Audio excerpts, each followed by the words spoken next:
Hello friend, જય શ્રી કૃષ્ણ। એક special મસાલા સાથે એકદમ ટેસ્ટ એવું ટીંડોરાનું શાક બનાવીશું। તો આ રીતે બનાવેલું શાક છે ઘરમાં બધાનું ફેવરિટ બની જશે। તો તેના માટે વજનમાં 300 ગ્રામ મેં ટીંડોરા લીધા છે અને ટીંડોરાને આ રીતે ધોઈને સાફ કરી લાંબા કટ કર્યા છે।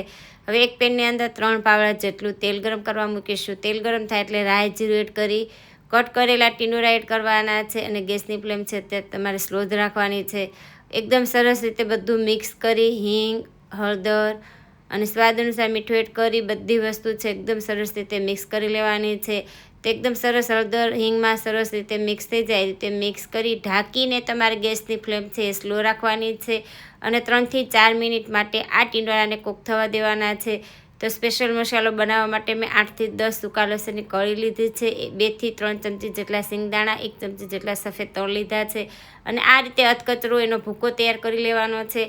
ત્યાં સુધીમાં આપણા ટીંડોરા છે એ 50% જેવા કૂક થઈ ગયા છે। તો બધી વસ્તુ એકદમ સરસ રીતે મિક્સ કરી એમાં બાકીના બીજા મસાલા કરવાના છે।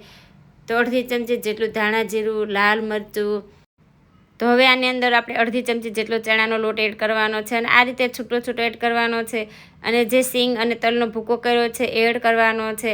તો બધી વસ્તુ છે એકદમ સરસ રીતે મિક્સ કરવાની છે। ચપટી જેટલો મેં ગરમ મસાલો પણ એડ કર્યો છે। તો એકદમ સરસ છે મસાલો ટીંડોરા સાથે કોટ થઈ જાય એ રીતે એકદમ સરસ રીતે બધી વસ્તુ એને મિક્સ કરી લેવાની છે। હવે અડધી ચમચી જેટલી આમાં ખાંડ એડ કરવાની છે। તો ખાંડ ચોક્કસ એડ કરજો, એનો સ્વાદ છે શાકમાં ખૂબ સરસ આવશે।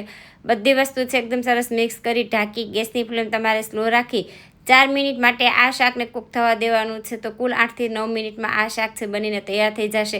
એકદમ ટેસ્ટી એવું ટીંડોરાનું શાક બનીને તૈયાર છે।